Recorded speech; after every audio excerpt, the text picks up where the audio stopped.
Ils sont américains ou polonais, ils sont venus de loin pour se recueillir devant les reliques des nombreux martyrs de la foi chrétienne.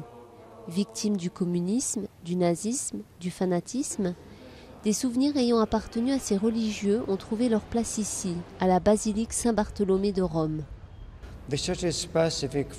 Cette église est très spéciale pour nous, pas seulement pour nous, Polonais, mais pour tous les chrétiens, parce qu'elle possède des centaines de reliques de martyrs. C'est très important pour l'Église d'avoir des gens qui continuent à apporter leur soutien à ceux qui en ont le plus besoin et qui continuent à commémorer le souvenir de ceux qui se sont beaucoup sacrifiés avant nous.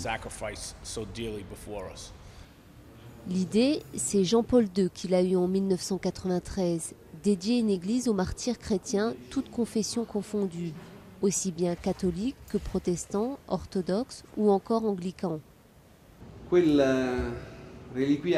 Ceux-ci, ce sont les reliques de différents martyrs religieux de l'ordre des Augustins de l'Assomption, fusillés en Bulgarie, après un simulacre de procès où ils étaient accusés soi-disant d'espionnage. Les plus anciens objets, comme des missels, des croix ou encore des rosaires ayant appartenu aux victimes du nazisme, côtoient les plus récents, comme par exemple la mitre de Monseigneur Luigi Padovese, assassiné en Turquie en 2010. Les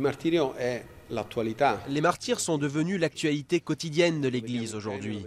On le voit au Kenya, au Nigeria et dans d'autres parties du monde. Aujourd'hui, on comprend qu'être chrétien, cela veut dire aussi prendre en considération la possibilité de donner sa vie pour l'Évangile. En 1998, Jean-Paul II avait institué une commission des nouveaux martyrs. Elle avait reçu en 2 ans plus de 12 500 dossiers. Aujourd'hui, difficile d'en évaluer leur nombre, mais les reliques continuent tristement d'arriver à Saint-Bartholomé.